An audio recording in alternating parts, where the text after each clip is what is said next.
The first thing I want to do is show you this animation, and then I'll show you again at the end of class so that hopefully I can give you a preview of what you're supposed to be seeing, and then we'll have different screenshots of the different aspects of this process, and then at the end of class you'll be able to see it again piece by piece.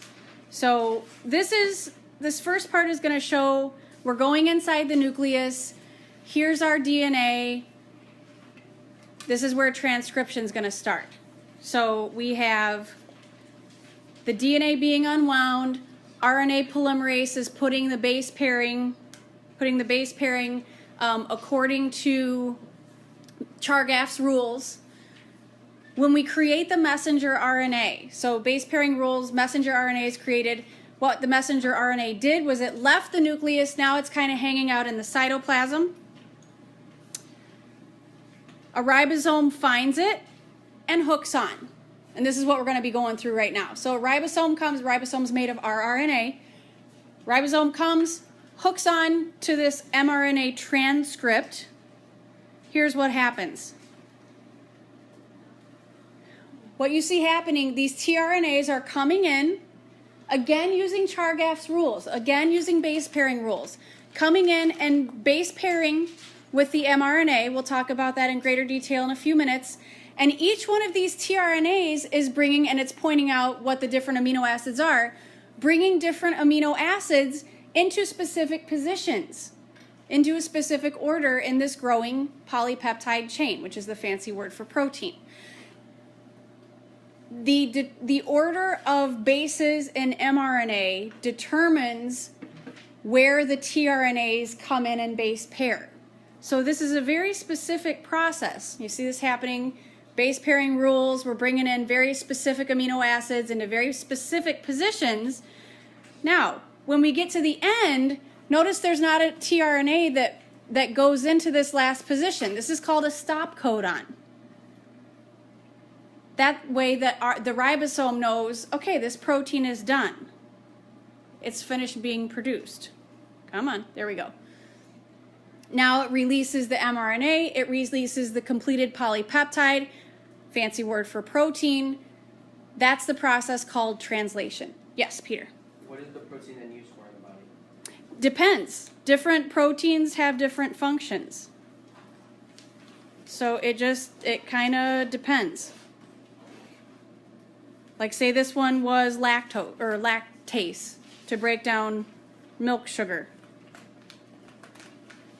We can assume that.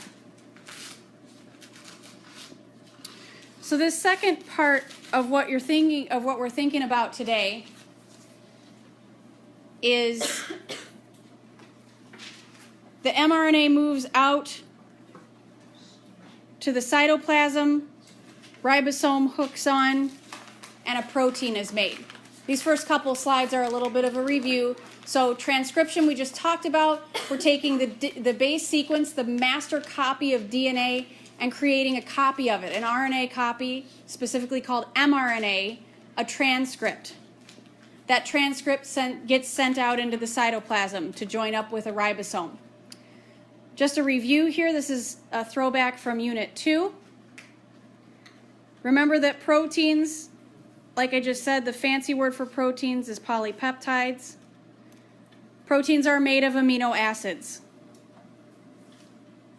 Proteins are made of amino acids, long chains of amino acids, aka proteins, aka polypeptides. Here on Earth, we have 20 naturally occurring amino acids.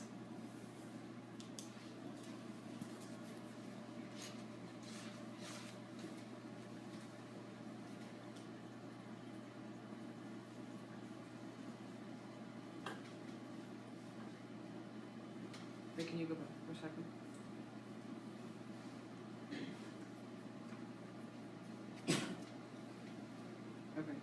Okay, thank you.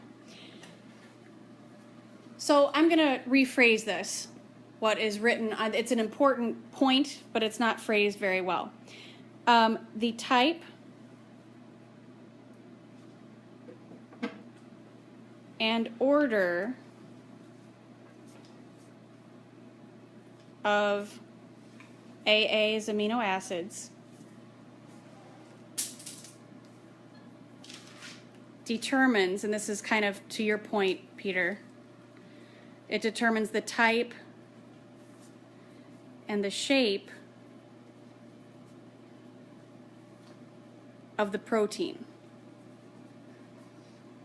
So each protein has its own amino acid order, which is determined by the order of bases in mRNA, which ultimately is determined by the order of bases in DNA. So each different chunk of DNA that we know of and we call genes, each different gene codes for a different protein. Or as we talked about with introns and exons, different combinations can make multiple proteins depending on the mRNA editing. But the type and the order of the amino acids determines the type and the specific shape of the protein. Remember, there are proteins called enzymes that build things and break things down for our bodies. If those aren't a very specific shape, then they can't do their job. So when we see mutations happening, the proteins that are supposed to be doing their job are misshapen. They can't do their job that they're supposed to do. This is a review also, just highlight it just in case. When we're talking about RNA, remember that we have the letters A, G, C, those are the same as DNA, and then we have U. Remember that there's a U in RNA instead of T. We'll come back to that in a minute.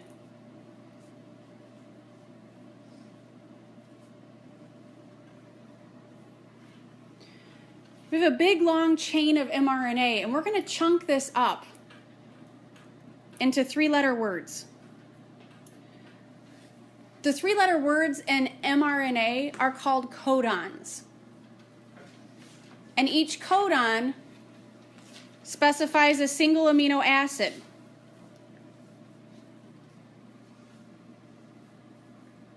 So we're going to chunk this mRNA transcript into groups of 3 letters. I don't know if you noticed that when we watched the animation at the beginning, but you'll see that when you look at this again at the end, you'll see that the tRNA comes in 3 at a time, 3 bases at a time, and base pairs with the mRNA. So each 3-letter word in mRNA is known as a codon. Each codon specifies a single amino acid.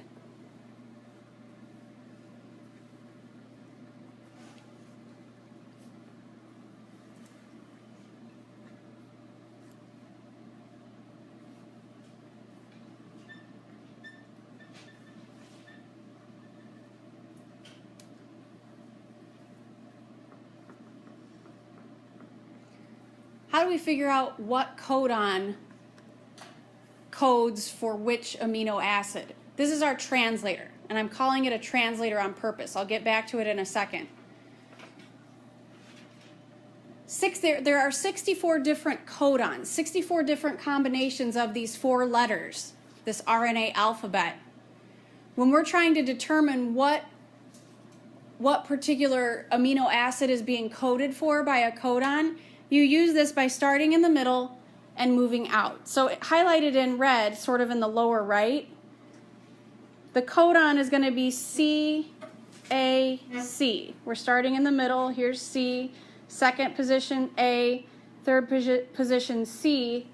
That's the amino acid histidine. It's really, really difficult to see. It's pretty small. You're not going to have to memorize this. You will be provided with this. That would be cruel and unusual punishment. You're not going to have to memorize this. You'll be provided with this. You just need to know how to use it. There's nothing you necessarily need to write down. Take a look at the fact that there's not really a 1-to-1 ratio of codons to amino acids. So this gives the example leucine. So we have leucine right here on our little translator, and we have leucine right here on our little translator. So there's 4 codons here that code for leucine, and 2 more here that code for leucine. There's only 1 codon that codes for tryptophan. Have you guys heard of the amino acid tryptophan ever? Maybe at Thanksgiving? Oh, turkey makes you sleepy. Turkey is high in tryptophan. Tryptophan is an amino acid that makes you sleepy. It's thought that people have their Thanksgiving meals and then get really tired because of the amount of turkey consumed. Yes, exactly. Tryptophan. So, this is an interesting fact. The methionine codon, AUG, is the start codon. Every amino acid, every protein starts with the amino acid methionine. It is the start codon for protein synthesis. Remember in the animation I said, okay, there's no tRNA that came into this position. That's because the ribosome reached a stop codon. There are 3 different stop codons. There's one here. So that's 2 of them, sorry. And I think I'm covering this up with the tryptophan circle. There's the 3rd one. So there are 3 different stop codons which tell the ribosome, all right, this protein is done.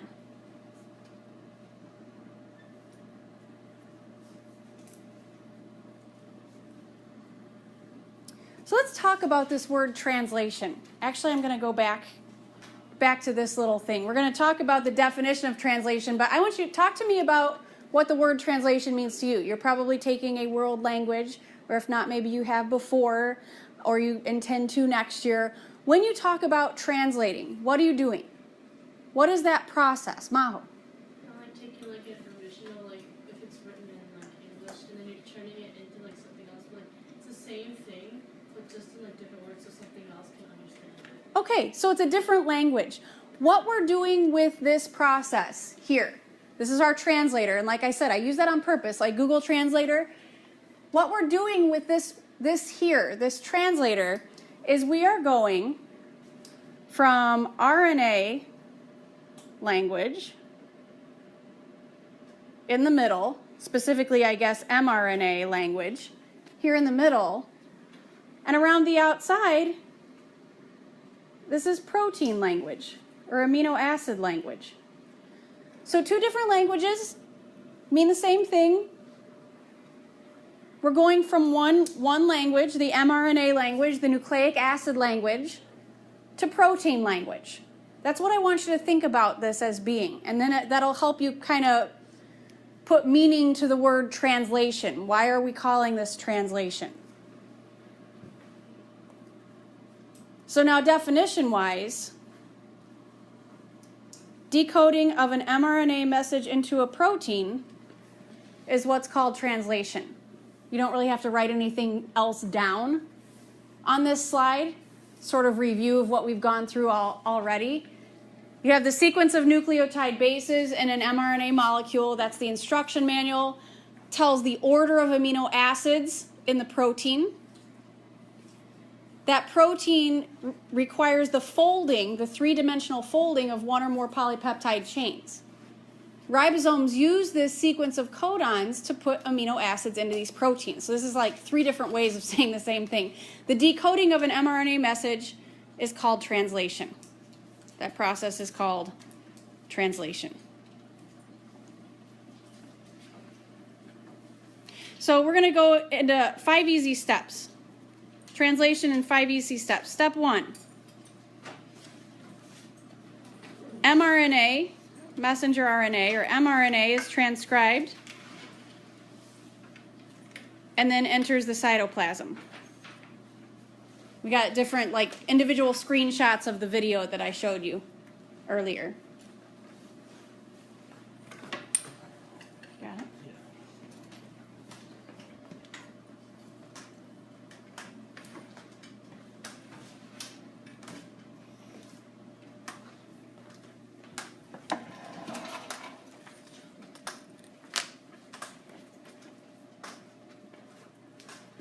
Step 2.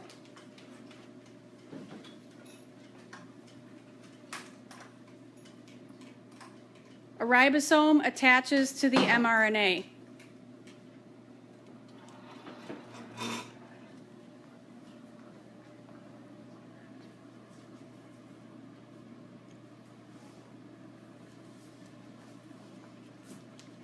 Step.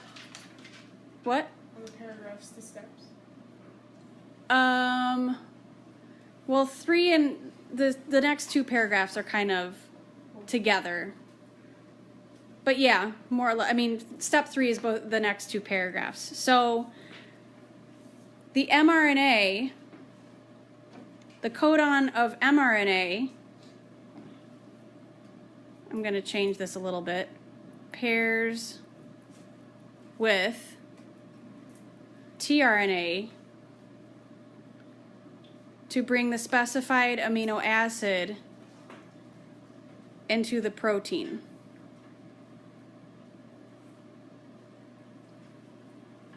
And then that sort of negates having to write the next paragraph, kind of consolidated those. So again, step 3, the codon of mRNA pairs with tRNA to bring the specified amino acid into the protein. So here you can see that there's UUC is the codon in mRNA, and that's pairing with, base pairing with AAG in tRNA. That AAG is called an anticodon. So the tRNA molecule has a 3-letter word called an anticodon that base pairs with an mRNA codon. Is this step 4? Or just No, this is part of step 3. should we write that? Yeah, we'll definitely know what an anticodon is, yeah.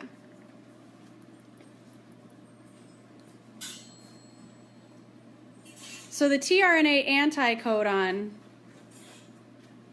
pairs with the mRNA codon.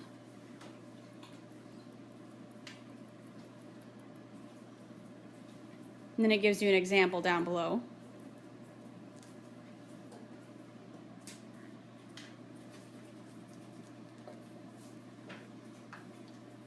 I'm going to call this step, what are we ready for? Step 4?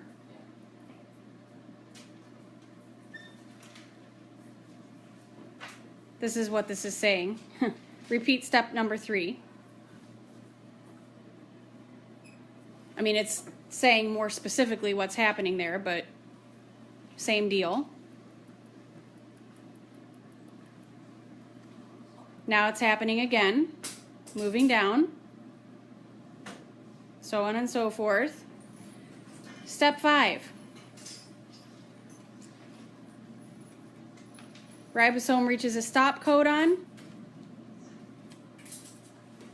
releases the polypeptide and the mRNA.